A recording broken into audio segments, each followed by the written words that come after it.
Hello friends, welcome to the learning classes. हम लोगों की ये 12वीं क्लास है। बीपीएससी स्टेट में पूछे गए उर्दू के सवालात हम लोग डिस्कस कर रहे हैं। आज भी हम लोग 30 क्वेश्चंस डिस्कस करेंगे। प्लीज नोटबुक लेकर के बैठे, क्योंकि हम लोग एक्सटेंसिव और डिटेल डिस्कस कर रहे हैं। इंपॉर्टेंट इंफॉर्मेशन जो है वो आपको नोट डाउन करने हैं और वो उनको रिवाइज करते रहना है, ताकि उससे अगर क्वेश्चंस बने। ज्यादातर जो क्वेश्चंस हम पढ़ रहे हैं वो रिपीट तो नहीं होंगे, लेकिन जो मैं इंफॉर्मेशन बताता हूं उसी से क्वेश्चंस बनेंगे। तो प्लीज जो इंपॉर्टेंट इंफॉर्मेशन है उसको नोट डाउन करते जाएं। बिना किसी देरी के क्लास को स्टार्ट करते हैं। दोस्तों, ये आप लोगों के लिए है। आप प्लीज चैनल को सब्सक्राइब कर लीजिए अगर सेशन को अच्छा लगे। वीडियो को लाइक जरूर कीजिए, शेयर जरूर कीजिए और बेल आइकन को प्रेस जरूर कर लीजिए, क्योंकि अगली क्लास की जो नोटिफिकेशन है वो बेल आइकन को प्रेस करने से ही आपको सबसे पहले मिलती है। दोस्तों, चलते हैं सबसे पहले क्वेश्चन की तरफ। क्वेश्चन ये है कि बागीचा क्या है? इसिम मुसग्गर, इसिम ज़र्फ, इसिम मुकब्बर, इसिम ज़र्फ और इसिम मुसग्गर। हस्बे वाला में से एक से जायद, हस्बे वाला में से कोई नहीं। दोस्तों, ये इस्म की जो इस्म जो माना के एतबार से इस्म की दो किस्म है। माना के एतबार से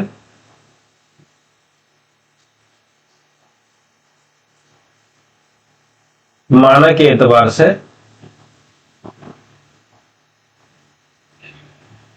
इस्म की दो किस्में हैं। एक तो हो गया इस्म मारिफा, दूसरा है इस्म नकेरा। दो किस्में है। ये जो सारा ही है इस्म मुकब्बर, इस्म ज़र्फ, इस्म मुसग्गर, ये सारा ही इस्म नकेरा की किस्म है। इस्म नकेरा के अक़साम है। चलते हैं थोड़ा सा इन सब के बारे में, इस्म मुकब्बर, इस्म ज़र्फ, इस्म मुसग्गर के बारे में थोड़ा सा पढ़ते हैं। इसमें आम की किस्में, इसमें आम कहते हैं एक तरह की बहुत सी चीजों के आम नाम को कहते हैं, उसके मंदरजा झेल किस्में हैं। जैसे इस्म नकेरा, वो इस्म जिससे किसी चीज या शख्स का इल्म हासिल हो, ये आम है, हो खास ना हो, जैसे गाय, पहाड़, आदमी, लड़का वगैरह। इसकी हस्ब झेल दो सूरतें पाई जाती हैं। सबसे पहले मुसग्गर, वो लफ्ज जो किसी बड़ी चीज को छोटा करके दिखाए, जैसे मुसग्गर है। वो लफ्ज जो किसी बड़ी चीज को छोटा करके दिखाए उसे मुसग्गर कहते हैं। जैसे खाट से खटोला या खटिया, लोटा से लुटिया, देग से देगची वगैरह। मुकब्बर, वो लफ्ज जो किसी छोटी चीज को बड़ा करके दिखाए, वो मुकब्बर कहते हैं, उसे मुकब्बर कहते हैं। जैसे बात से बतंगड़, पगड़ी से पगड़, राह से शाहराह वगैरह। बात से बतंगड़ मुकब्बर हो गया, पगड़ी से पगड़, राह से शाहराह वगैरह। जैसे एक लिस्ट है यहाँ पे, इसको थोड़ा सा आप लोग जो है ना नोट डाउन कर लें या फिर यहीं पे ज़हन नशीन कर लें, क्योंकि इनमें से कोई एक सवाल जरूर बनता है। इसिम मुसग्गर और इसिम मुकब्बर की चंद मिसालें। जैसे ये इसिम मुसग्गर है और ये इसिम मुकब्बर है। बाली से बाला, पहाड़ी इसिम मुसग्गर है और पहाड़ इसिम मुकब्बर है। गठरी, गट्ठर, गट्ठर से गठरी जो है ना बनता है। शाह जो बादशाह होता है और उसी का इसिम मुकब्बर है शहनशाह। थाली से थाल, थाली इसिम मुसग्गर और थाल इसिम मुकब्बर। ढोलक से, ढोलक जो है ना इसिम मुसग्गर है और ढोल है इसिम मुकब्बर। टिबिया मुसग्गर, डब्बा इसिम मुकब्बर। सवार मुसग्गर, मुकब्बर शहसवार। लुटिया ये मुसग्गर है, लोटा मुकब्बर। नाली, नाला, दरीचा, दर, कटोरी, कटोरा। उसी तरह संदूकचा मुसग्गर है, संदूक मुकब्बर है। थैली मुसग्गर, थैला मुकब्बर। मशकीजा, मश्क। और ये हम लोगों के क्वेश्चन में ये है कि बागीचा क्या है? ये इस्म मुसग्गर है, इस्म मुसग्गर के सामने है। और ये मुकब्बर है बाग, बाग मुकब्बर है और बागीचा मुसग्गर है। दोस्तों एक और लफ्ज है क्वेश्चन में, इस्म ज़र्फ। देखते हैं इस्म ज़र्फ को क्या कहते हैं। एक है इस्म आला, औजार या आले के नाम को इस्म आला कहते हैं। औजार या आले के नाम को इस्म आला कहते हैं। ये क्वेश्चन जो है ना अगले आगे आने वाला है, तो प्लीज अभी से जहन नशीन कर लीजिए कि औजार या आले के नाम को इस्म आला कहते हैं, जैसे चाकू, नहरनी, कलम तराश वगैरह। इस्म ज़र्फ वो इस्म है जिससे जगह या वक्त का नाम मालूम हो, जिससे जगह या वक्त का नाम मालूम हो, जैसे गौशाला, कब्रिस्तान, ये किसी जगह का नाम है, और सुबह शाम ये वक्त का नाम है। तो इस वजह से इस्म ज़र्फ की दो किस्म है, इस्म ज़र्फ की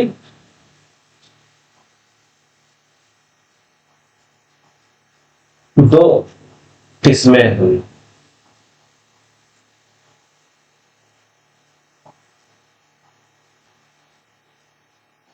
एक इस्म ज़र्फ़े ज़मान, जिससे वक्त का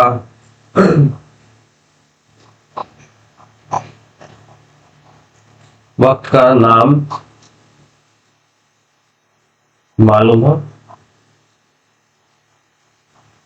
दूसरा है इस्म ज़र्फ़े मकान, जिससे जगह का नाम मालूम। तो इस्म ज़र्फ़े ज़मान, इस्म ज़र्फ़ की दो किस्में, इस्म ज़र्फ़े ज़मान और इस्म ज़र्फ़े मकान। ज़र्फ़े ज़मान से वक्त का पता चलता है और ज़र्फ़े मकान से जगह का पता चलता है। दोस्तों अब चलते हैं क्वेश्चन पे। बागीचा क्या है? इस्म मुसग्गर है। इस्म जो मुसग्गर है बागीचा का, वो बाग है। तो इस वजह से ए इज द रॉन्ग ऑप्शन।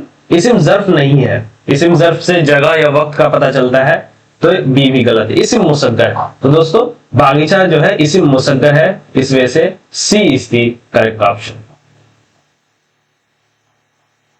आगे बढ़ते हैं। इब्तिदा की जिद क्या है?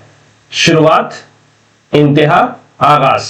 ये जो शुरुआत है ये मुतरादिफ है, इब्तिदा की, ये भी मुतरादिफ। इस वजह से इब्तिदा की जो जिद है वो इंतहा है, इस वजह से B is the correct option. आगे बढ़ते हैं। दर्ज झेल में से दर्ज झेल में से उन अल्फाज की निशानदेही कीजिए जो बाज मानों में मुज़क्कर और बाज मानों में मुअन्नस होते हैं। दोस्तों मुज़क्कर और मुअन्नस बनाने के बारे में थोड़ा सा पढ़ते हैं कि यहाँ पे है कि कुछ अल्फाज ऐसे भी हैं जिन पर मज़कूरा उसूल का इत्तलाक नहीं होता, ऐसे लफ्जों को मुस्तस्ना कहते हैं। अच्छा ये उसूल है, 6 उसूल है मुज़क्कर और मुअन्नस बनाने के। मुज़क्कर से मुअन्नस बनाने के कायदे जो है, मुज़क्कर के अलिफ या छोटी हा को मुअन्नस की या से बदलकर, जैसे बेटा मुज़क्कर है, बेटी मुअन्नस, बंदा बंदी, अलिफ और हा को बदल दिया, चिवटा चिवटी, चिवटा चिवटी, अंधा अंध। मुज़क्कर अल्फाज के आखिर में या बढ़ा देते हैं तो फिर जो है ना वो मुज़क्कर मुअन्नस बन जाता है, जैसे ब्राह्मण ब्राह्मणी, हिरन हिरनी।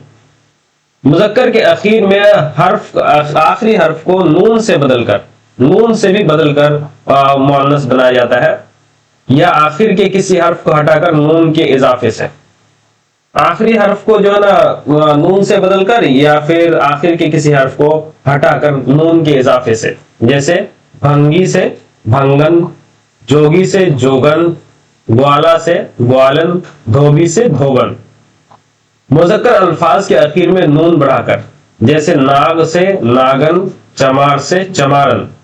मुजक्कर के आखिरी हर्फ को गिराकर नी या अनी के इजाफे से, जैसे शेर से शेरनी, उस्ताद से उस्तानी, डॉक्टर से डॉक्टरनी, महतर से महतरानी, मुगल से मुगलानी, डोम से डोमनी। मुजक्कर के आखिरी जो छठा कायदा है, मुजक्कर के आखिरी हर्फ को हटाकर या बगैर हटाए या बढ़ाकर, जैसे चूहा से चूहिया, कुत्ता से कुतिया।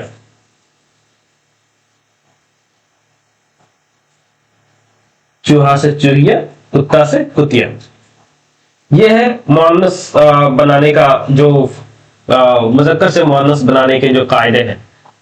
कुछ और इसमें से इंफॉर्मेशन है, जैसे अगर दो अल्फाज में एक मुअन्नस और दूसरा मुजक्कर मा हर्फ अत्फ या बिला हर्फ अत्फ हो तो फेल की तज़कीर व तानीस आखिरी लफ्ज के लिहाज से होता है। जैसे आबो हवा में यहां पर दो अल्फाज हैं, एक मुअन्नस दूसरा मुजक्कर, आब मुजक्कर और हवा मुअन्नस, और हर्फ अत्फ के साथ हो तो फेल की तज़कीर व तानीस में हवा के एतबार से जो है ना तज़कीर व तानीस होगी।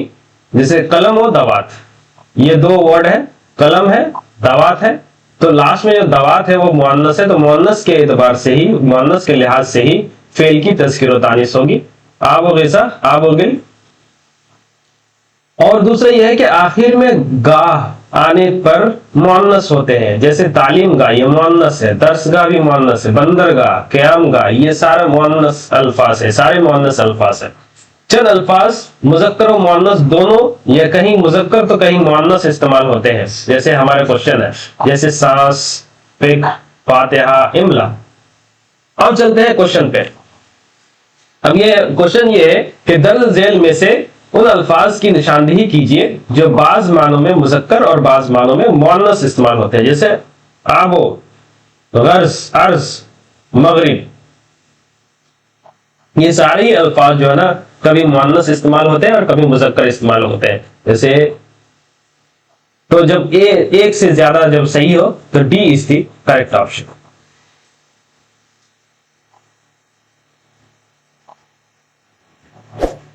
दोस्तों आगे बढ़ते हैं। पार्सन का मुजक्कर क्या है? अभी हमने पढ़ा कि आखिर में या बढ़ाकर जो है ना मुअन्नस बना लेते हैं, या फिर आखिर में या को हटाकर नून बढ़ा देते हैं, उससे जो ना मुजक्कर जैसे है कोई भी लफ्ज मुजक्कर है उसके आखिर में वो या को हटाकर के नून, या को हटाकर नून बढ़ा देते हैं तो वो जो ना मुअन्नस बन जाता है। तो यहाँ पार्सन का मुजक्कर क्या है? पार्सन ये मुअन्नस है, पार्सन ये मुअन्नस है, उसका मुजक्कर ढूंढना है। पारसाई, पारस। तो हमने अभी पढ़ा कि मुजक्कर लफ्ज के जो यहां पे जो मुजक्कर लफ्ज है वो पारसी है, तो या को हटा करके जो नून बढ़ा देंगे तो पारसी से पार्सन हो जाएगा, तो इसका मतलब पारसी ही मुजक्कर है। तो इस वजह से ए इज द करेक्ट ऑप्शन।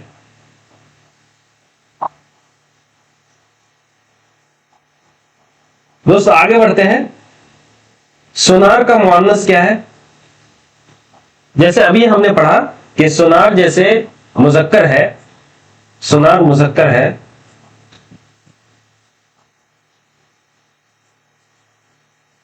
मुजक्कर है, लेकिन उसके आखिर में या तो नून बढ़ा देते हैं या नी बढ़ा देते हैं, नून या भी बढ़ा देते हैं, तो उससे जो ना मुअन्नस बन जाता है। तो सुनार मुजक्कर है तो जैसे नून बढ़ाने से सुनारन हो जाएगी, या फिर नी भी बढ़ा देते हैं, नून या भी बढ़ा देते हैं, उसी तरह सुनारिनी भी है। तो यहाँ पे जो सुनार का जो मुअन्नस है वो दो है, एक सुनारन और सुनारनी, दोनों मुअन्नस है। और जब एक सुनारी तो गलत है, जब एक से ज्यादा सही हो जाए तो D is the correct option.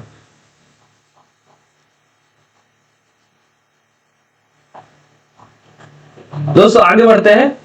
जमाना के लिहाज से फेल की कितने किस्में हैं? 2, 3, 6, हस्बे वाला में से एक से ज्यादा, हस्बे वाला में से कोई नहीं। तो दोस्तों जमाने के लिहाज से जो फेल की किस्में हैं वो 3 हैं। तो B is the correct option. थोड़ा सा देख लेते हैं वो तीन क्या क्या है। जमाना के लिहाज से माजी, हाल, मुस्तकबिल तीन है। फेले माजी कहते हैं जो काम गुजरे हुए जमाने में हो उसे फेले माजी कहते हैं, जैसे तुम आए, वो गया, उसने किताब पढ़ी। फेले हाल जो काम मौजूदा जमाने में हो उसे फेले हाल कहते हैं, वो आता है, तुम खत लिखते हो। फेल मुस्तकबिल वो फेल जो आने वाले जमाने में होगा, जैसे अहमद आएगा, लड़के 10 बजे स्कूल जाएंगे। तो ये तीन अकसाम है फेल के जमाने के लिहाज से, फेले माजी, फेले हाल, फेले मुस्तकबिल। आगे बढ़ते हैं। मंदरजा झेल जुमलों में कौन सा फेल है? जल्दी जल्दी पढ़, इस तरह लिख, सबक सुना। फेले मुजारा है, फेले अम्र है, फेले नहीं। फेले मुजारा वो फेल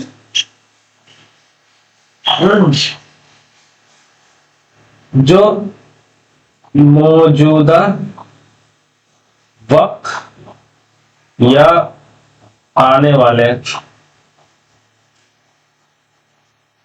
वक्त में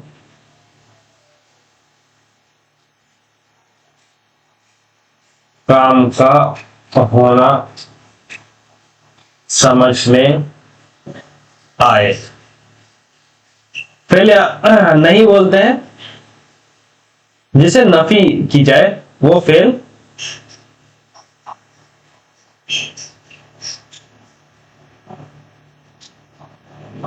जो जिससे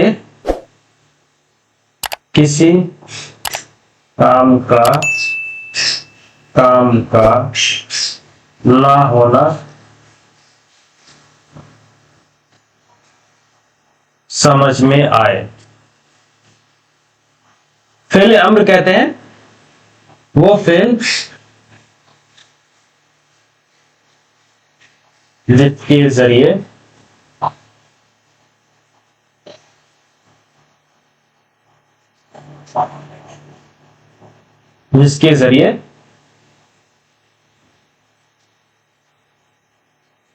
किसी काम को करने का हुक्म दिया जाए।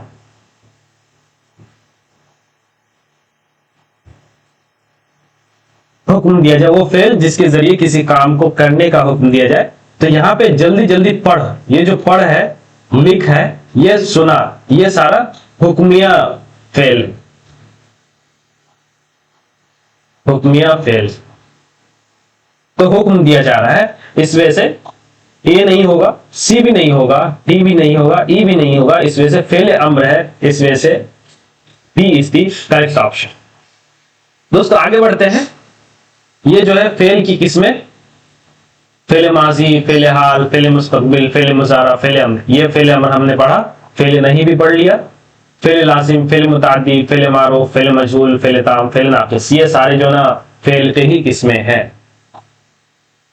हम आए कौन सा सीगा है? जमा मुअन्नस गायब, वाहिद मुतकल्लिम, जमा मुतकल्लिम गायब, जमा मुजक्कर गायब, हस्बे वाला में से एक से जायद, हस्बे वाला में से कोई नहीं। तो दोस्तों इसके बारे में थोड़ा सा पढ़ते हैं कि याद रहे कि फेल के लिए फाइल की भी मुख्तलिफ हालतें होती हैं, मसलन गायब, हाजिर, मुतकल्लिम और फिर वाहिद होगा या जमा होगा।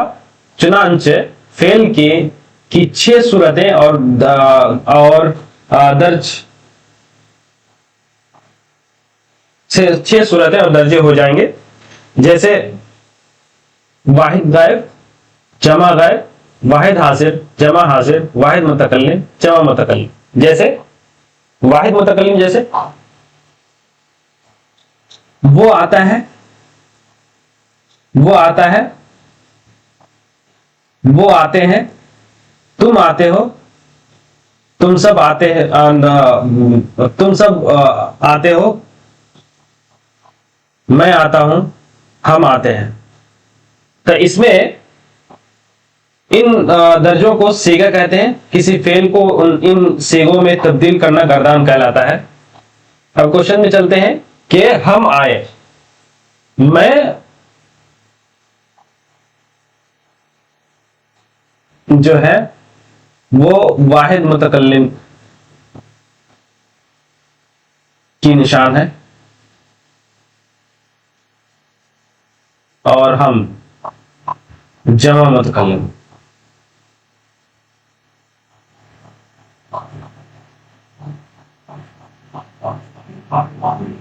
निशान या जमीर बोलते हैं, जमीर बोलते हैं। तो इस वजह से जमा मुतकल्लिम हम अगर यहां पे है तो इसका मतलब जमा ही होगा, तो वाहिद मुतकल्लिम तो होगा नहीं। इस वजह से B is the wrong option. और जब मैं और हम आए तो इसका मतलब मुतकल्लिम का सीगा है, गायब या हाजिर का सीगा नहीं है। तो यहां भी गायब है, यहां भी गायब है। इस वजह से ए भी गलत है, सी भी गलत है। जब ए बी सी गलत हो तो डी भी गलत होगा। इस वजह से E is the correct option. तो यहां पे जो हम आए जो सीगा है वो ये जमा मुतकल्लिम का सीगा है।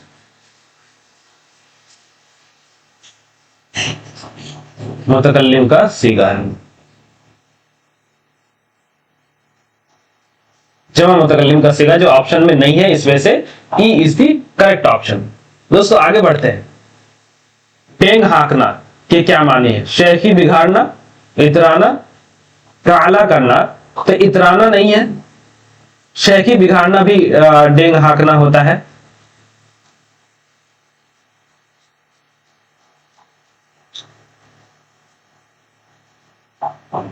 और ताला करना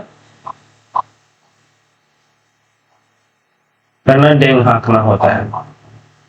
डेंग हाँकना का मतलब होता है ऐसी बातें करना जो अभी की जबान में जो कहते हैं किसी को बनाना, ऐसी बातें करना जो ऊपर ऊपर ही जाए, किसी को समझ में नहीं आए, तो डेंग हाँकना होता है। या फिर जो है ना कुछ ऐसी बातें करना जिसमें कुछ सच्चाई ना हो, या फिर अपने पास कुछ नहीं है लेकिन फिर भी उसके बारे में बोले जाना, ऐसी बातों को डेंग हाँकना कहते हैं। तो शेखी बिगाड़ना भी सही है, काला करना भी सही है। तो जब एक से ज्यादा सही हो तो D is the correct option. दोस्तों आगे बढ़ते हैं। मुहावरा, ये जो डेंग हाँकना था ये मुहावरा था, ये जो डेंग हाँकना है ये मुहावरा है।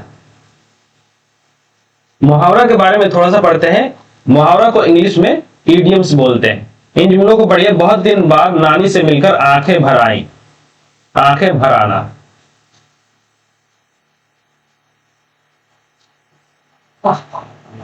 ये मुहावरा है।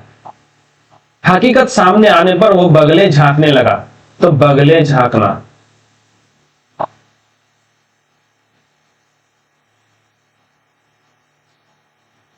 आपसे मिलकर दिल बाग बाग हो गया। दिल बाग बाग हो जाना।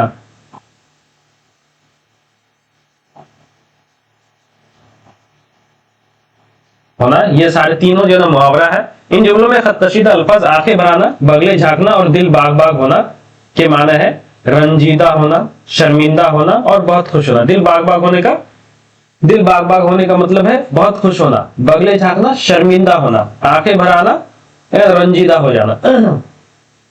तो मुहावरा कहते हैं वो अल्फाज जो फेल पर खत्म होते हैं, जैसे होना, झांकना, भराना, ये फेल पर खत्म हो रहा है और अपने लोगवी माने की जगह दूसरे माने में इस्तेमाल होता है। लोगवी माने की जगह दूसरे माने में इस्तेमाल किए जाते हैं, उन्हें मुहावरा कहते हैं। जैसे आंखें भराना का मतलब यह है कि आंखें जो ना पानी से भर जाना होता है, असल लोगवी माना। लेकिन यहाँ पे जो मीनिंग लिया गया है, दूसरे माने में जो इस्तेमाल हुआ है वह रंजीदा होने के माने में इस्तेमाल हुआ है। उसी तरह बगले झांकना का मतलब होता है बगल को देखना, लेकिन जो यहाँ पे जो जिस माने में इस्तेमाल हुआ है वो शर्मिंदा होने के माने में इस्तेमाल हुआ है। दिल बाग बाग होना ये भी बहुत खुश होने के माने में इस्तेमाल हुआ है। दिल बाग बाग होने का अलग माना है। दोस्तों अब चलते हैं नेक्स्ट क्वेश्चन की तरफ। दर्ज झेल शेर में कौन सी सनत इस्तेमाल हुई है? सब कहां कुछ लालो गुल में नुमाया हो गई, खाक में क्या सूरतें होंगी कि पिन्हा हो गई।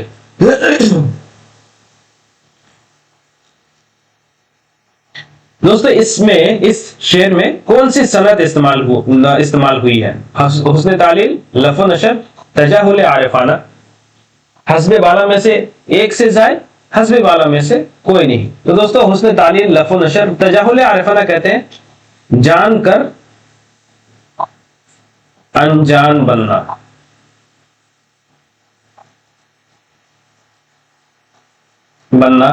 तजाहुल आरिफाना कहते हैं। लफ्ज़ नशर और हुस्न तालील के बारे में थोड़ा सा पढ़ते हैं दोस्तों। लफ्ज़ नशर कहते हैं शेर में चंद चीजों को एक तरतीब से बयान करना, फिर उनकी मुनासिबत से वजाहत करना लफ्ज़ नशर कहलाता है। जैसे लफ के माना है लपेटना और नश के माना है फैलाना है। तो पहले मिसरे में यानी शेर में जो पहले मिसरे में अगर चंद अल्फाज तरतीब से लाया गया है तो ये लफ है। फिर उनकी मुनासिबत से दूसरे मिसरे में उसको जो ना उसी मुनासिबत से उनकी वजाहत करना, इसको फैलाना कहलाता है, उसको नशर कहते हैं। लफ्ज़ नशर की दो किस्में हैं, मुरत्तब और गैर मुरत्तब। लफ्ज़ नशर मुरत्तब से मुराद कि पहले मिसरे में अल्फाज की जो तरतीब है उसी निस्बत से दूसरे मिसरे में वजाहत की जाए, यानी पहले मिसरे में जो तरतीब अल्फाज का है, जो तरतीब आपने रखा, चाहे कोई भी तरतीब रख दे, उसी तरतीब से उन अल्फाज की जो वजाहत है वो दूसरे मिसरे में किया जाए, उसे लफ्ज़ नशर मुरत्तब कहते हैं। लेकिन अगर पहले मिसरे में जो भी तरतीब हो, उन अल्फाज, वो जो अल्फाज आपने पहले मिसरे में बयान किया है और उनकी जो भी तरतीब हो, उस तरतीब को ना बरसकर उन अल्फाज की जो वजाहत की जाए दूसरे मिसरे में, वो गैर मुरत्तब हो, बेतरतीब हो, तो उसको लफ्ज़ नशर गैर मुरत्तब कहता है।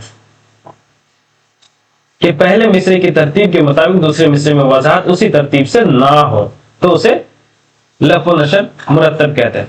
तो यहां पे इस शेर में कुछ लाल और गुल में नुमाया हो गई, खाक में क्या सूरतें होंगी कि बिना, ऐसे कुछ अल्फाज ऐसे है ही नहीं जिसकी वजाहत दूसरे मिसरे में की गई हो। तो इसमें से B is the wrong option. तजाहुल आरिफाना में ऐसा कुछ है नहीं इस शेर में कि शायद जो ना जानकर अनजान बन रहा हो, तो सी भी गलत होगा। अब देखते हैं दोस्तों हुस्न तालील किसको कहते हैं। हुस्न तालील गालिब का ये शेर जो हमारे सवाल में जो शेर है वही शेर यहां भी है। सब कहा कुछ लाल और गुल में नुमाया हो गई, खाक में क्या सूरतें होंगी कि पिनाह हो गई। गालिब ने इस शेर में मुख्तलिफ किस्म के फूलों को खिलने का सबब यह बताया कि जमीन के अंदर जो हसीन चेहरे और हस्तियां दफन, गोया उन्हीं का अक्स लाल और गुल में नुमाया हो गए। तो इस शेर में गालिब ने क्या बयान किया कि मुख्तलिफ किस्म के फूलों का जो खिलने का सबब, खिलने का मुख्तलिफ किस्म के फूलों का खिलने का सबब बयान किया है। कुछ लाल और गुल में नुमाया हो गई, सब कहा कुछ लाल और गुल में नुमाया हो गई। तो कुछ फूलों के खिलने का जो सबब यहाँ पे बयान किया, वो सबब ये है कि जमीन के अंदर जो हसीन चेहरे और हस्तियां दफन है, उन्हीं की वजह से ये फूल खिले। तो ये सबब शेर में शायर ने बयान किया है। लेकिन लाल और गुल यानी फूलों का खिलना ये जमीन में चेहरे या हस्तियां दफन होने की वजह से नहीं खिलता है, बल्कि ये फितरी अमल है, कुदरती अमल है। लेकिन शेर कुदरती अमल है, यह हकीकी सबब है। फूलों का खिलना फितरी अमल है, यह हकीकी सबब है। लेकिन शेर में ऐसा सबब बोला है जो हकीकत में नहीं है, यानी जो हसीन चेहरे या हस्तियां दफन है उनकी वजह से फूलों का खिलना ये हकीकी सबब नहीं है। तो हकीकी सबब लेना शेर में उसको हुस्न तालील कहते हैं। जैसे शेर में किसी बात का वो सबब बयान करना जो हकीकत में उसका सबब ना हो, उसे हुस्न तालील कहते हैं। अब देखते हैं शेर में जो लाला गुल का खिलना, सूरतें ये खाक में दबा होना, ये सबब जो है ना शायर ने लिया है, इसे हुस्न तालील कहते हैं। इस वजह से ए इज द करेक्ट ऑप्शन। दोस्तों प्लीज चैनल को सब्सक्राइब कर लीजिए,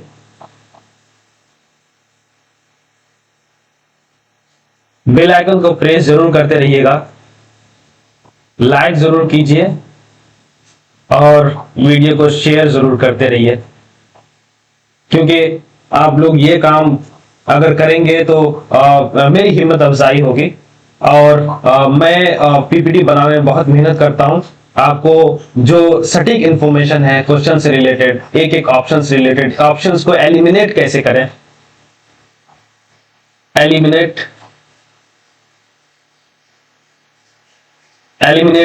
मैं ऐसे इंफॉर्मेशन क्वेश्चन से रिलेटेड बताता हूं, उससे आपको एलिमिनेशन का तरीका भी पता चल जाएगा और एलिमिनेशन का तरीका भी आ जाएगा। तो मैं पीपीटी बनाने में बहुत मेहनत करता हूं ताकि आप लोगों को अच्छे से पूरी बात समझ में आए। तो प्लीज चैनल को सब्सक्राइब कर लीजिए, बेल आइकन को प्रेस जरूर कर लीजिए, लाइक कीजिए, शेयर कीजिए ताकि मेरी हिम्मत अफजाई होती रहे। दोस्तों आगे बढ़ते हैं। हामिद और सईद दिल्ली गए, इस जुमले में और क्या है? हर्फ जार, हर्फ अत्फ, हर्फ इल्लत, हस्बे वाला में से एक से जायद, हस्बे वाला में से कोई नहीं। दोस्तों हर्फ के बारे में थोड़ा सा पढ़ते हैं। हुरूफ के अकसाम, उर्दू में हुरूफ के बहुत से अकसाम हैं जिनमें से चंद एक दर्ज झेल है। हुरूफ जार वो हुरूफ है जो आसमा और अफआल को आपस में मिलाते हैं, जैसे मैं, से, पर, तक, साथ, ऊपर, नीचे, लिए, वास्ते, आगे, पीछे, अंदर, बाहर, पास, दरमियान, हुरूफ जार है ये सब। हुरूफ इजाफत वो हुरूफ है जो इसमों के बाहमी ताल्लुक को जाहिर करते हैं, जैसे उर्दू में का, के, की हुरूफ इजाफत है और ज्यादातर यही इस्तेमाल होते हैं। का, के, की हुरूफ इजाफत है। हुरूफ अत्फ वो हुरूफ है जो इसमों के बाहमी ताल्लुक को जाहिर करे, जैसे मसलन वाव और नीस। फिर हुरूफ इस्तिफाम वो हुरूफ है जो कुछ पूछने या सवाल करने के मौके पर बोले जाते हैं, पूछने या सवाल करने के मौके पर बोले जाते हैं, वो हुरूफ इस्तिफाम कहलाते हैं। जैसे मसलन क्या, क्यों, कहां, कब, कौन, कैसा, किस लिए, किस तरह, किस कदर। हुरूफ निदा वो हुरूफ है जो किसी इस्म को निदा देने या पुकारने के लिए इस्तेमाल होते हैं, जैसे मसलन ए, या, अजी, अबे, ओ, अरे, या अल्लाह, ऐ अल्लाह, जैसे दुआ करने के लिए हम जो ना अल्लाह ताला को पुकारते हैं। हुरूफ तशबीह वो हुरूफ है जो किसी एक चीज को किसी दूसरी चीज के मुशाबा या मानिंद करार देने के लिए इस्तेमाल होते हैं, जैसे मसलन मानिंद, तरह, जैसा, सा, चूं, जो, मिस, सूरत, बेआइन ही, हू बहू, कासा, कीसी वगैरह, ये हुरूफ तशबीह है। तो यहाँ पे हमने जो हमारा क्वेश्चन है वो हुरूफ अत्फ से रिलेटेड है, वो हुरूफ जो इसमों के बाहमी ताल्लुक को जाहिर करे, मसलन वा और हमारा जो और इस्तेमाल हुआ है यहाँ पे हामिद और क्या है? हुरूफ जार है? नहीं है। हुरूफ इल्लत है? नहीं है। अच्छा, हुरूफ इल्लत भी हम पढ़ लेते हैं। हुरूफ ताकीद वो हुरूफ है जो कलाम में ताकीद और जोर पैदा करे, मसलन हरगिज, जरूर, मुतलक, बिल्कुल, ज़नहार, सरासर, सरबसर, असलन, खुद, कभी, सभी, सबके सब, कुल्लुहुम, सरतापा, हू बहू, जरूर, जरूर बिल जरूर। हुरूफ इल्लत वो हुरूफ है जो किसी बात के सबब या इल्लत को जाहिर करे, के, क्यों, ताके, इसलिए के, ता वगैरह। तो यह हुरूफ इल्लत है। अब क्वेश्चन में हुरूफ इल्लत और नहीं है, इस वजह से सी इज द रॉन्ग ऑप्शन। तो एक ही बचा हुरूफ अत्फ जो इसमों के बाहमी ताल्लुक को जाहिर करे, उसे हुरूफ अत्फ कहते हैं, इस वजह से B is the correct option. दोस्तों आगे बढ़ते हैं। कवायद में अलिफ, वाव और या के अलावा दिगर तमाम हुरूफ को क्या कहते हैं? हुरूफ इल्लत कहते हैं। हुरूफ इल्लत तो इस्म के बाहमी ताल्लुक को जाहिर करता है, तो इस वजह से ए इज द रॉन्ग ऑप्शन। हुरूफ मक्तूबी जो लिखने वाले हुरूफ, नहीं। हुरूफ सही अलिफ वाव और या के अलावा जो दिगर तमाम हुरूफ है उसको हुरूफ सही बोलते हैं, इस वजह से सी इज द करेक्ट ऑप्शन। दोस्तों आगे बढ़ते हैं। गजल के सबसे बेहतर शेर को क्या कहते हैं? शाह बैत, बैतुल गजल, तगज़्ज़ुल, हस्बे बाला में से एक से शायद, हस्बे बाला में से कोई नहीं। दोस्तों गजल के बारे में थोड़ा सा पढ़ते हैं। गजल का जो फन है, गजल अरबी जबान का लफ्ज है जिसके मानी है औरतों से या औरतों की बातें करना, औरतों के हुस्न जमाल की तारीफ करना, रसी बनना। अरब शोरा जब अपनी माशुकाओं का सरापा खींचते या उनके हुस्न जमाल की तारीफ करते या उनकी मोहब्बत में अपने दिली जज्बात का इजहार करते तो उस अमल को तगज़्ज़ुल और ऐसे अशार को गजल कहते थे। इब्तिदान गजल का मौजू हुस्न इश्क ही होता था, मगर वक्त गुजरने के साथ साथ उसके मौजुआत में हर तरह के मज़ामीन शामिल होते गए। हुस्न इश्क गजल का मौजू पहले होता था, लेकिन वक्त के साथ साथ इनके मौजुआत में हर तरह के मज़ामीन शामिल होते गए, हर तरह के इश्यूज शामिल होते गए, हर तरह के जो वाकयात हैं, जिंदगी के हालात हैं, वो सारा ही गजल में जो है ना शामिल होते चले गए। अच्छा, गजल के तमाम मिसरे एक ही वजन और एक ही बहार में होते हैं। ये जरूर याद रखिए कि गजल की जो तमाम मिसरे एक ही वजन और एक ही बहार, एक ही वजन और एक ही बहार में होते हैं। दो कलमों और यहां से लेकर के ये 3 लाइन जो है ना जरूर याद रखिए। अगला क्वेश्चन भी इसी 3 लाइन से है। दो कलमों के हरकतों सुकून में बराबर होने को वजन कहते हैं। लफ्ज मिसरा का माना दरवाजे का एक पट होता है। रदीफ वो लफ्ज या अल्फाज का वो मजमुआ जिसे हर शेर के आखिर में दोहराया जाए। रदीफ वो लफ्ज या अल्फाज का वो मजमुआ जिसे हर शेर के आखिर में दोहराया जाए। काफिया उन हरूफ और हरकत के मजमुए को कहते हैं जो हम आवाज होते हैं मगर अल्फाज बदले हुए होते हैं। काफिया रदीफ से पहले आता है। काफिया रदीफ से पहले आता है, रदीफ काफिये के बाद आता है। रदीफ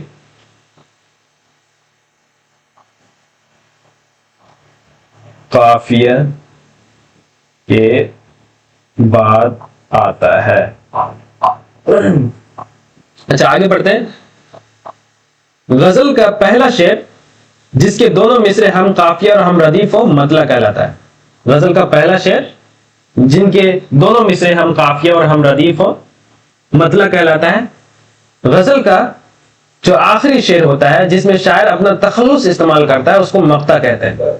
मतला और मक्ता के अलावा बाकी अशार फर्द कहलाते हैं। गजल में मतला अव्वल के बाद अगर दोबारा मतला की तरह कोई शेर आता है तो उसे हुस्न मतला, जेब मतला और मतला सानी कहते हैं। यानी गजल में मतला अव्वल यानी पहला शेर जो मतला होता है जिसके दोनों मिसरे हम काफिया और हम रदीफ होते हैं, उसके अलावा भी अगर मतला ही की तरह कोई शेर आता है यानी दूसरा शेर भी जो ना हम काफिया और हम रदीफ हो, तो उसे हुस्न मतला कहते हैं। हुस्न मतला, जेब मतला और मतला सानी, 3 माने हैं दूसरे मतला। हुस्न मतला, जेब मतला और मतला सानी कहते हैं। गजल के सबसे अच्छे शेर को बैतुल गजल, शाह बैत या हासिल गजल, बैतुल गजल, शाह बैत या हासिल गजल कहते हैं। इसी से हमारा क्वेश्चन है। बैतुल गजल के सबसे अच्छे शेर को बैतुल गजल, शाह बैत, हासिल गजल कहते हैं। गजल में कम से कम 5 शेर होते हैं और ज्यादा कोई कायद नहीं। गजल की खुसूसियात से इख्तिसार इजाज है। गजल के अशार में मसनवी की तरह ख्यालात का तसलसल नहीं होता, बल्कि हर शेर अपनी जगह एक मुकम्मल इकाई होती है। हर शेर में एक पूरी बात कह दी जाती है। दोस्तों, अब क्वेश्चन पे चलते हैं। गजल के सबसे बेहतर शेर को क्या कहते हैं? शाह बैत कहते हैं, बैतुल गजल कहते हैं, तगज़्ज़ुल नहीं कहते हैं। तो इस वजह से शाह बैत सही है, बैतुल गजल भी सही है। तो जब एक से ज्यादा सही हो तो D is the correct option. और एक नाम और है गजल के सबसे बेहतर जो शेर है उसके लिए एक नाम और है, जैसे हासिले गजल। हासिले गजल जैसे अभी हमने पढ़ा हासिले गजल, इसको हासिले गजल भी कहते हैं। और मतला, अगर दूसरा मतला को गजल में दूसरे मतला को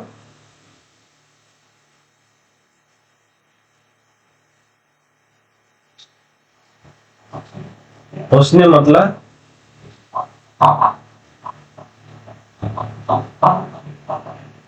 जेब मतला, हुस्न मतला, जेब मतला या मतला सानी, मतला सानी दूसरे मतलब। आगे बढ़ते हैं। ख्वाब और खुश में जो वाव है उसे क्या कहते हैं? ख्वाब और खुश में जो वाव है उसे क्या कहते हैं? वाव मारूफ, वावे मजहूल, वावे मादूला, हस्बे वाला में से एक से ज्यादा, हस्बे वाला में से कोई नहीं। दोस्तों वाव के बारे में थोड़ा सा, वाव जो हर्फ है उसके बारे में थोड़ा पढ़ते हैं। जैसे वाव की 3 किस्में हैं, वावे मारूफ, वावे मजहूल, वावे मादूला। वावे मारूफ ये वाव खींच कर पढ़ी जाती है और इस पर ये वाली निशान की अलामत होती है, जैसे फू, बू, सू, नूर, फूर। जैसे वाव को जो ना एकदम खींच कर पढ़ी गई यहाँ पे, जैसे फू। वाव मजहूल जिसे खींच कर नहीं पढ़ी जाती है लेकिन वो पढ़ने में आता है, जैसे मौल, ओस, शोर। तो यहाँ पे वाव खींच कर तो नहीं पढ़ा गया लेकिन उसका असर आ रहा है कि हम जो ना वाव को पढ़ रहे हैं। वाव मादुला कहते हैं ये वाव लफ्ज में लिखे होने के बावजूद पढ़ी नहीं जाती है। ये वाव लफ्ज में लिखे होने के बावजूद पढ़ी नहीं जाती, जैसे ख्वाब, ख्वाहिश, खुश, खुर्शीद। जो सवाल में जो हमारा मिसाल है वो यहाँ पे मौजूद है, जैसे ख्वाब और खुश, ख्वाब और खुश। तो क्वेश्चन पे चलते हैं, ख्वाब और खुश में जो वाव है उसे क्या कहते हैं? वाव मारूफ खींच कर पढ़ी जाने वाली,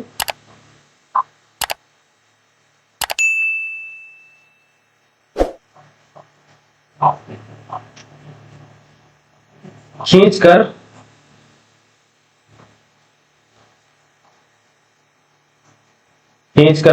पढ़ी जाने वाली।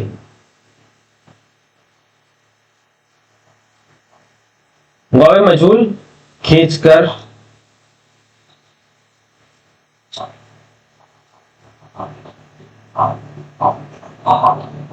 नहीं पढ़ी जाती लेकिन पढ़ने में ये वाव आता है, यानी धीरे से पढ़ी जाती है, खींच कर नहीं पढ़ी। वाव मादुला लिखा तो होता है लेकिन पढ़ा नहीं जाता। इस वजह से ए गलत है, बी गलत है, सी इज दी करेक्ट ऑप्शन। दोस्तों आगे बढ़ते हैं। इस्तिलाह शेर में काफिये के बाद आने वाले मुकर्रर लफ्ज या अल्फाज को क्या कहते हैं? जैसे अभी हमने पढ़ा गजल में कि अल्फाज का वो मजमुआ जो शेर के आखिर में तकरार और मुकर्रर के साथ दोनों मिसरे में आते हैं, उसे रदीफ कहते हैं। और ये जो रदीफ है काफिये के बाद आता है, यानी शेर के आखिर में आता है। जो इस्तिलाह शेर में काफिये के बाद आने वाले मुकर्रर या अल्फाज को क्या कहते हैं? फेले असली नहीं, काफिया मामूला नहीं, रदीफ कहते हैं।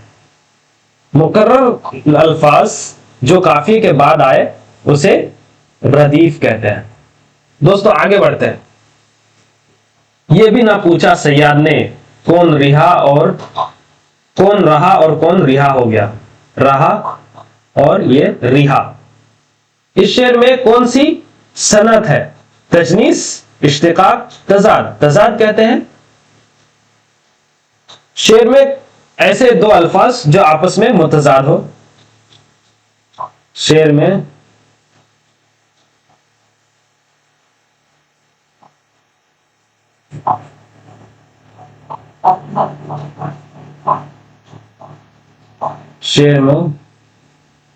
दो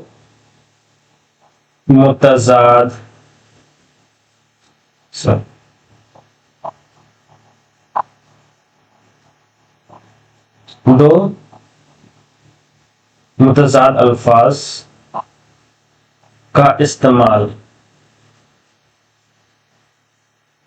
वह तजाद, सनत तजाद कहलाता है। इश्तिकाक कोई सनत नहीं है अभी, तो सी भी गलत है, बी भी गलत है। थोड़ा सा तजनीस के बारे में पढ़ते हैं दोस्तों। तजनीस कहते हैं गले से मिलते ही जितने गिले थे, गले ये और ये गिले, गले से मिलते ही जितने गिले थे भूल गए, वगरना याद थी हमको शिकायतें क्या क्या। इस शेर में लफ्जे गले और गिले इमला के एतबार से एक जैसे हैं मगर तलफ्फुज और माने के एतबार से मुख्तलिफ है। जैसे तजनीस के लुग़वी माने हैं एक जैसा, यकसा। कलाम में दो या दो से ज्यादा ऐसे अल्फाज जो तलफ्फुज या इमला के लिहाज से तो एक जैसे हो मगर माने के एतबार से मुख्तलिफ हो, शेर की यह खूबी हुस्न सनत तजनीस कहलाते हैं। तजाद कहते हैं जैसे यहाँ के सफेदो सियाह में हमको दखल जो है सो इतना है, रात को रो रो सुबह किया और दिन को जो तो शाम किया। इस शेर में इन अल्फाज पर गौर कीजिए, सफेद और सियाह ये तजाद है, रात दिन ये भी तजाद है, सुबह शाम ये भी तजाद, दो अल्फाज जो मुतजाद। शायर ने अपने अल्फाज, ऐसे अल्फाज से शेर को सजाया जो एक दूसरे की जिद है। कलाम में ऐसे अल्फाज का लाना जो एक दूसरे की जिद हो तजाद कहलाता है, जैसे हमने अभी पढ़ा। और तजनीस, दो ऐसे अल्फाज का इस्तेमाल करना जो इमला के एतबार से एक जैसा हो लेकिन माने के एतबार से मुख्तलिफ हो। इमला तलफ़ुज़ या इमला के एतबार से एक जैसे हो, एक हो, मगर माने के एतबार से मुख्तलिफ हो। तो यहां पे जो रहा और रिहा इस्तेमाल हुआ है, इमला और तलफ़ुज़ में एक जैसा है लेकिन माने में मुख्तलिफ है। जैसे रहा, रहना मतलब अभी जहां पे रहना हो, और रिहा, रिहा का मतलब होता है जेल से रिहा होना, छूटना, जेल से छूटना रिहा होता है। तो सनद तजनीस इस्तेमाल हुआ है, इस वजह से ए इज द करेक्ट ऑप्शन। आगे बढ़ते हैं दोस्तों, जिससे किसी चीज को तशबीह देते हैं उसे क्या कहते हैं? मुशब्बा, मुशब्बा बिही, गर्ज तशबीह। तशबीह के चार अज्जा हैं, एक और है हुरूफ तशबीह।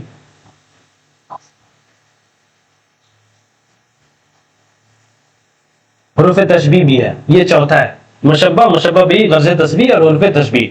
तशबीह के बारे में थोड़ा सा पढ़ते हैं। तशबीह को इंग्लिश में सिमाइल कहते हैं, ये जरूर याद रखिए। इंग्लिश में सिमाइल बोलते हैं। मीर तकी मीर का ये शेर, नाजुकी उसके लब की क्या कहिए, पंखुड़ी एक गुलाब की सी है। एक गुलाब की पंखुड़ी की सी है, नाजुकी उसके लब को जो है ना गुलाब की पंखुड़ी से तशबीह दी गई है। इस शेर में लब को गुलाब की पंखुड़ी के मानिंद बताया गया, तशबीह दी गई। किसी एक चीज को किसी दूसरी चीज के मानिंद बताना तशबीह कहलाता है। इन दोनों चीजों में किसी न किसी तरह की मुशाबहत का होना जरूरी है। अब आगे बढ़ते हैं। तशबीह के चार जुज हैं। हमने अभी मैंने बताया कि मुशब्बा है, मुशब्बा बिही है, वजह या गर्ज तशबीह है और हरफ तशबीह है। मुशब्बा जिस चीज की तशबीह दी जाए, यानी शेर में लब की तशबीह दी गई है, राइट। लब को गुलाब की पंखुड़ी से तशबीह दी गई है, उसे मुशब्बा कहते हैं। यानी जो लब है वो मुशब्बा है। मुशब्बा भी जिस चीज से तशबीह दी जाती है, जैसे गुलाब की पंखुड़ी से तशबीह दी गई है, तो इस वजह से जो गुलाब की पंखुड़ी है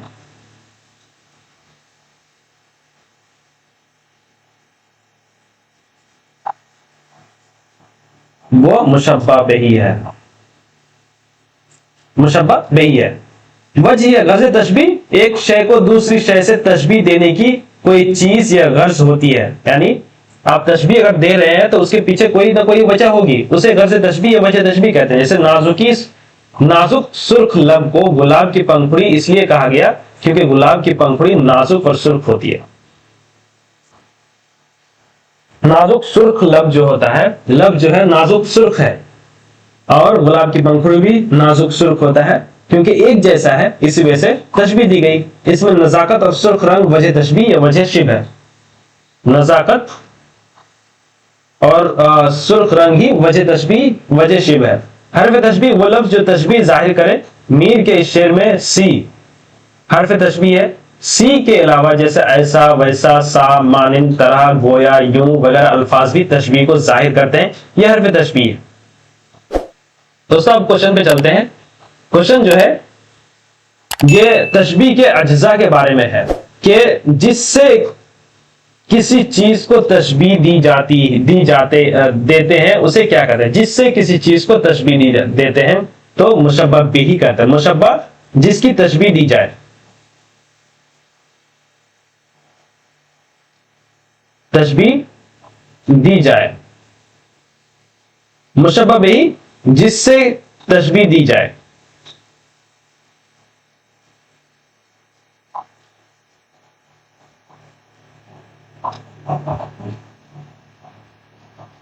जिससे तशबीह दी जाए और गर्ज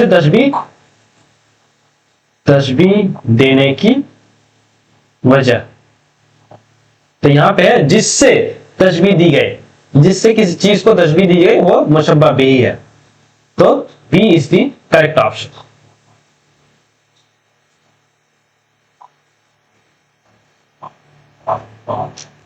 दोस्तों अगला क्वेश्चन देखते हैं। हस्ती अपनी हुबाब की सी है, यह नुमाइश शराब की सी है। यह भी तशबीह की मिसाल है। इस शेर में हस्ती को किससे तशबीह दी गई है? नुमाइश से, शराब से, हुबाब से। दोस्तों हस्ती को जो तशबीह दी गई है हुबाब से दी गई है, राइट। नुमाइश की जो तशबीह है वो शराब से दी गई है। तो यहां पे जो सवाल है वो हस्ती को किससे तस्बीह दी गई है? तो हुबाब से दी गई है, राइट। तो a is the wrong option, b is the wrong option, c हमारा करेक्ट है।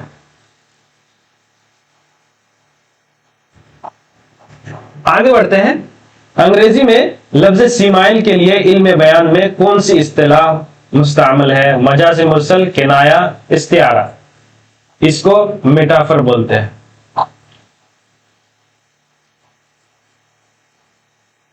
इस्तिआरा को इंग्लिश में मेटाफर बोलते हैं। किनाया को सीमाइल जो है वो किनाया को भी नहीं बोलते हैं, मजाज मुरसल को भी नहीं बोलते हैं। सी भी गलत है।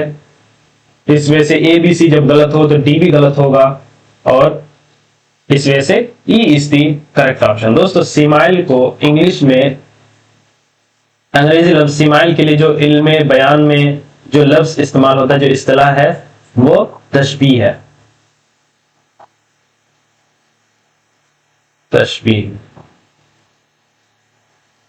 तशबीह के लिए सीमाइल इस्तेमाल होता है। दोस्तों आगे बढ़ते हैं। मकतूब इलैह से क्या मुराद है? खत लिखने वाला, मजमून खत जिसके नाम से लिखा जाए, हस्बे बाला में से एक से ज्यादा, हस्बे बाला में से कोई नहीं। खत लिखने वाले को कातिब बोलते हैं। लिखने वाला तो मजमून खत, खत का जो मजमून है मकतूब इलैह वो भी नहीं है, तो बी भी गलत है। जिसके नाम खत लिखा जाए उसे मकतूब इलैह कहते हैं। मकतूब इलैह से मुराद जिसके नाम खत लिखा जाए, इस वजह से सी इज द करेक्ट ऑप्शन। आगे बढ़ते हैं।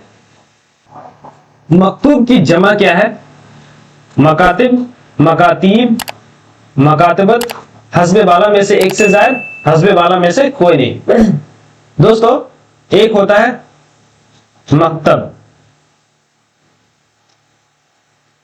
उसकी जो जमा है वो मकातिब। मकतब जहां पे पढ़ाई लिखाई की जाती है उसको मकतब बोलते हैं। लिखने की जगह यानी पढ़ने की जगह भी इसी से मुराद है। और एक होता है मकतूब यानी खत के माने में, खत के जो माने में है उसकी जो जमा होती है वो मकातीब। तो मकातिब जो है इसकी वाहिद है मकतब, मकातीब इसका वाहिद मकतूब, और ये जमा नहीं है, तो सी इज द रॉन्ग ऑप्शन। मकतब की जमा मकातिब होता है, तो a is the wrong option. जो मकतूब की जो जमा है वो मकातिब है, इस वजह से B is the correct option. दोस्तों आगे बढ़ते हैं। करीब की जो की जिद क्या है? नजदीक, कुर्ब, पास। करीब के माने पास ही होता है, नजदीक भी होता है, कुर्ब भी होता है, तो ये सारा ही मुतरादिफ है। और पूछा गया है जिद, इस वजह से ए भी गलत है, डी भी गलत, बी भी गलत है, सी भी गलत है। जब ए बी सी गलत हो तो डी भी गलत होगा, इस वजह से E is the correct option. करीब की जो जिद है वो बईद है, बईद। दूर, दूर बोलते हैं, भाई दूर। आगे बढ़ते हैं, मजलिस की जमा क्या है?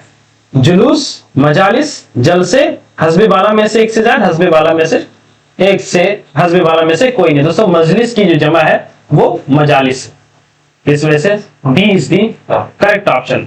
आगे बढ़ते हैं, दर जेल में से मुहावरे की निशानदी कीजिए। अभी हमने मुहावरे के बारे में पढ़ा कि मुहावरा जो है ना फेल पे खत्म होता है और असल माने, लोभी माने के बजाय दूसरे माने में इस्तेमाल होता है। जैसे हाथ कंगन को आरसी क्या। मुहावरे की निशानदी करना, हाथी के दांत खाने के और दिखाने के और।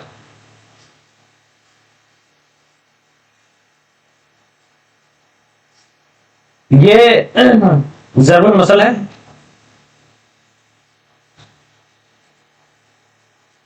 ये भी जरूर मसल का आधा हिस्सा, कहावत जिसको बोलते हैं।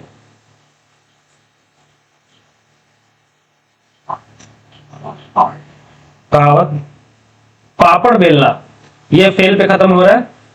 और पापड़ बेलना का मतलब होता है कि बहुत तगोदो करना किसी चीज की वजह से, किसी चीज के लिए, तो वो पापड़ बेलना होता है। तो यहाँ पे जो मुहावरा है वो पापड़ बेलना है, इस वजह से सी इज द करेक्ट ऑप्शन। दोस्तों आगे बढ़ते हैं, खिचड़ी पकाना से क्या मुराद है? खिचड़ी पकाना सबसे पहले ये मुहावरा है,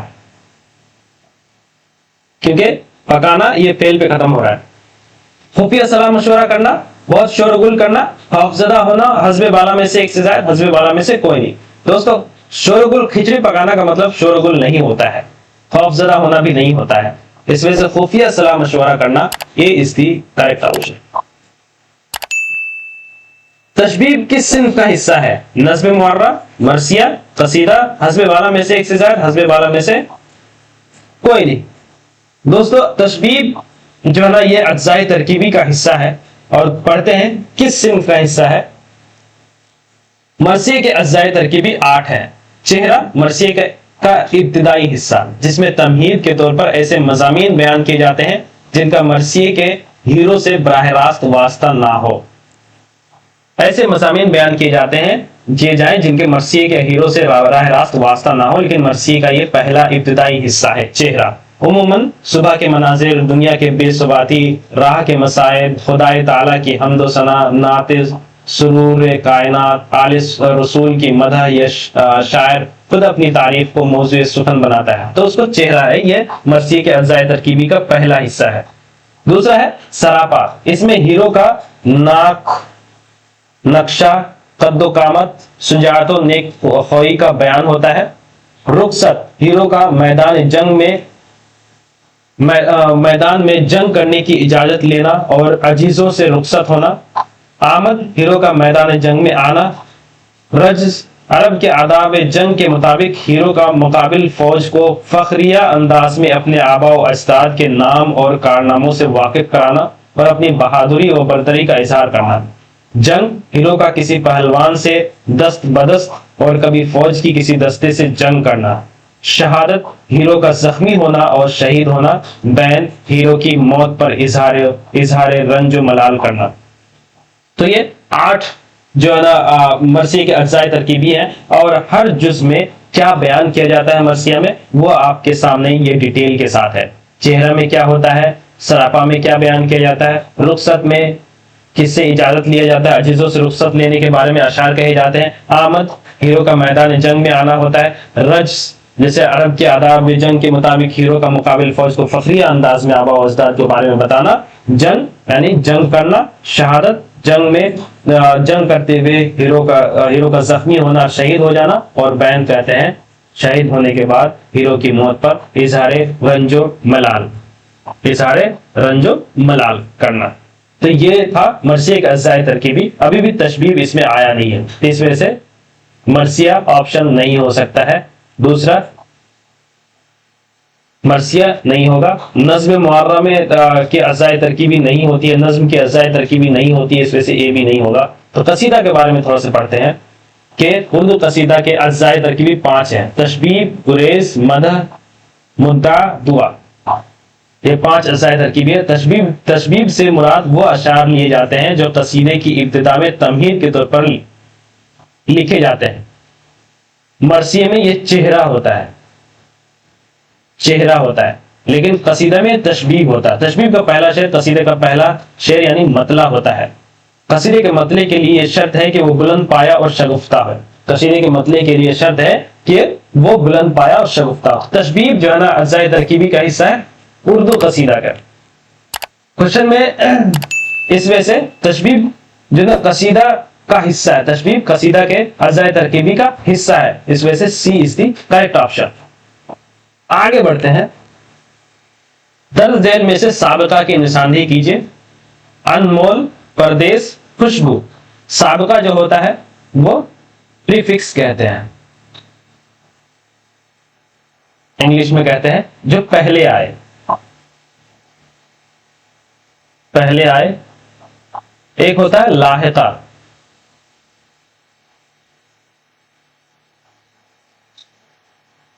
सफिक्स लाहिका बोलते हैं, जो बाद में आए।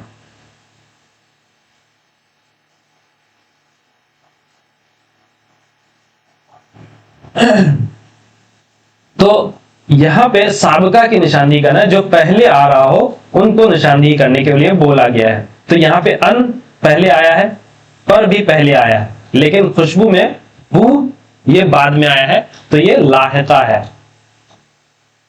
साबिका नहीं है। अनमोल पहले आया है अन, तो ये साबिका है। पर में, परदेश में पर पहले आया है, तो इस वजह से ये भी साबिका है, साबिका है। तो इस वजह से ए एंड बी दोनों करेक्ट है। जब एक से ज्यादा करेक्ट हो तो D is the correct option, तो डी ही करेक्ट होगा। दोस्तों आगे बढ़ते हैं। एक ऐसी नस्म जिसका हर बंद 3 मिसरों पर मुश्तमिल हो क्या कहलाता है? मुसम्मन। ये 8 मिसरा होता है, इसमें 8 मिसरे, 8 मिसरे की नज्म को मुसम्मन कहते हैं। मुसल्लस मुरब्बा 4 मिसरे,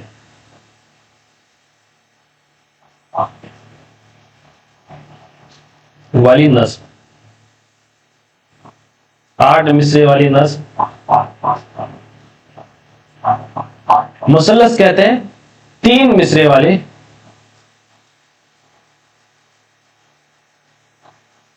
नज्म को कहते हैं। तो सवाल यह है कि एक ऐसी नज्म जिसका हर बंद 3 मिसरे पर मुश्तमिल हो उसे मुसल्लस कहते हैं। B is the correct option.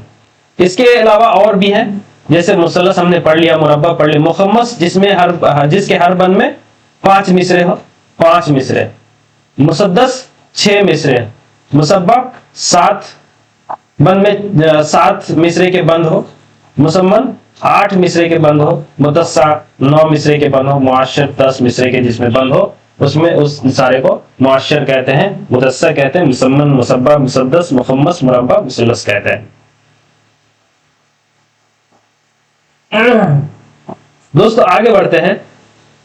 ऐसा इसम जो औजार या हथियार का नाम हो, हमने पढ़ा है इसम के किस्म में, मैंने बताया कि एक किस्म है इसम की, उसके बारे में थोड़ा सा आप जो है ना या जहन नशीन कर लीजिए, आगे क्वेश्चन आने वाला है।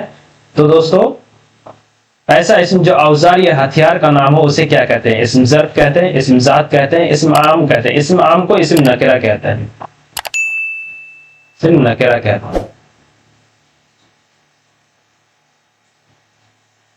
इसम ज़र्फ वो इसम जिससे जगह या वक्त का पता चले,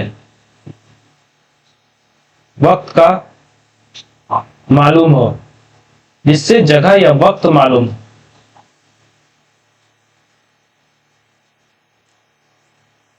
जगह या वक्त मालूम हो इसम ज़र्फ। इसम ज़ात जो है ना औजार या हथियार का नाम नहीं है। तो ए भी गलत है, बी भी गलत है, सी भी गलत है। जब ए बी सी गलत हो तो डी भी गलत होगा, इस वजह से E is the correct option.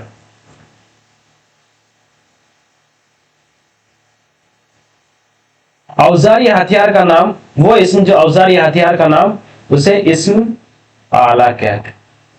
इसमें आला, आला कहते हैं।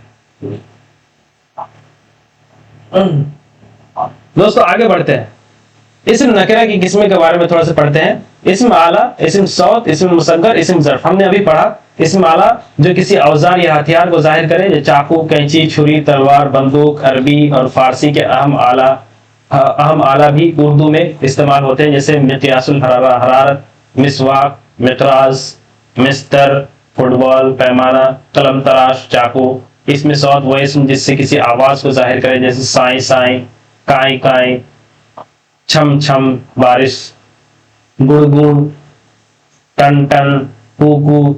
इस्म मुसद्दर वो इस्म जो किसी चीज का छोटापन जाहिर करे, जैसे डेगची, बगीचा, गालीचा, छोटा कालीन, पियाली, बजोंगड़ा, डिबिया, ढोलक, मर्दवा, पगड़ी, मुखड़ा। इसे मुसक्कर बनाने के लिए लफ्ज के आखिर में या, डा, डी, ची, चा का इजाफा किया जाता है। इसे मुसक्कर वो इसमें नकेरा जो किसी चीज का बड़ापन जाहिर करे, जैसे शहनशाह, शाह से शहनशाह हो गया, शाहतवत, शहतीर, शाहरग, शाहसवार, शाहजोर, शाहपर, बड़ा पर, शाहकार, महाराज, गट्ठर, पतंगड़, पगड़, छत्तर का मतलब छतरी होता है। इसे मुसग्गर बनाने के लिए या की जगह अलिफ का इजाफा किया जाता है। मकड़ी से मकड़ा, बाजापात महा का भी इजाफा किया जाता है, जिससे महाराजा, महाकाज, महागुरु। इस्म ज़र्फ वो इस्म जिससे कोई जगह या वक्त जाहिर हो, जैसे दफ्तर, स्कूल, कारखाना, सुबह शाम, आजकल। आगे बढ़ते हैं, हर्फ शमसी कितने हैं? 5, 7, 14। तो दोस्तों हर्फ शमसी जो है ना 14 है, इस वजह से सी इज दी करेक्ट ऑप्शन। आगे बढ़ते हैं, हुरूफ शमसी के बारे में थोड़ा पढ़ते हैं। अरबी जबान की जो एक फसी और बलीग जबान है, एक खसूसियत यह है कि उसमें बाज लफ्जों में इम्तियाज करने के लिए अलिफ लाम लगा दिए जाते हैं, मगर कुछ हुरूफ ऐसे हैं कि अगर उनसे पहले अलिफ लाम आता है तो मगर तलफ्फुज में जाहिर नहीं किया जाता। जिन हुरूफ के शुरू में अलिफ लाम नहीं पढ़ा जाता है उन्हें हुरूफ शमसी कहते हैं। जिन हुरूफ के शुरू में अलिफ लाम नहीं पढ़ा जाता उन्हें हुरूफ शमसी कहते हैं। यह नाम इसलिए दिया गया कि जब अशम्स में पहले अलिफ लाम लगाया जाता है तो अलिफ लाम आवाज जाहिर नहीं की जाती।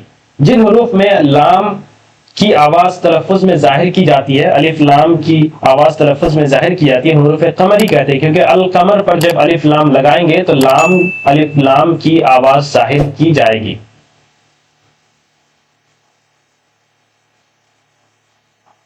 अशम्स, जिन हुरूफ में लाम की आवाज तलफ्फुज में जाहिर की जाती है उन्हें हुरूफ कमरी कहते हैं, और जिन हुरूफ के शुरू में अलिफ लाम नहीं पढ़ा जाता उन्हें हुरूफ शमसी कहते हैं। अलिफ लाम, यहां अलिफ लाम है और हुरूफ कमरी में लाम की आवाज तलफ्फुज में जाहिर की जाती है। जैसे अल कमर पर जब अलिफ लाम लगाएंगे तो लाम की आवाज जाहिर की जाएगी। यह उसूल अरबी जबान के अल्फाज के साथ मुख्तस है, मगर चूंकि उर्दू में ऐसे अनगिनत अरबी अल्फाज आते हैं लिहाजा उसकी तस्रीह जरूरी है। मसलन हारून रशीद, यहाँ पे अलिफ लाम तो है लेकिन उसको पढ़ा नहीं गया, इस वजह से ये जो रा है वो हुरूफ शमसी है। जबल तारिक और जुन्नूर में रा, ता, नून से पहले अलिफ लाम लिखा तो जरूर जाएगा मगर पढ़ा नहीं जाएगा, चुनांचे बशमूल इन 3 हुरूफ के हुरूफ शमसी दर्ज झेल। ता, सा, दा, जाल, रा, जा, सीन, शीन, सौद, जौद, तो, जो, लाम, नून, तो 14 है हुरूफ शमसी। हुरूफ कमरी अब्दुल जलील, नूरुल ऐन और बैतुल माल में नून, ऐन, मीम से पहले अलिफ लाम लिखा जाएगा और पढ़ा भी जाएगा, अलिफ लाम लिखा जाएगा और पढ़ा भी जाएगा। इस तरह बशमूल इन 3 हुरूफ के हुरूफ कमरी मंदरजा झेल। जिन हुरूफ से पहले लाम को पढ़ा जाता है, अलिफ लाम को पढ़ा जाता है, उनको हुरूफ कमरी कहते हैं। जिन हुरूफ से पहले अलिफ लाम पढ़ा नहीं जाता है उसको हुरूफ शमसी बोलते हैं। तो हुरूफ कमरी भी 14 है। दोस्तों ये हम लोगों का आज का लास्ट क्वेश्चन था।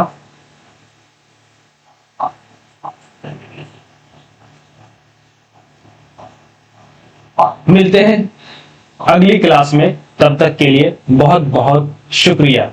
जाने से पहले प्लीज चैनल को सब्सक्राइब कर लीजिए, बेल आइकन को प्रेस जरूर कर लीजिए, लाइक जरूर कीजिए और शेयर जरूर कीजिए। Thank you so much.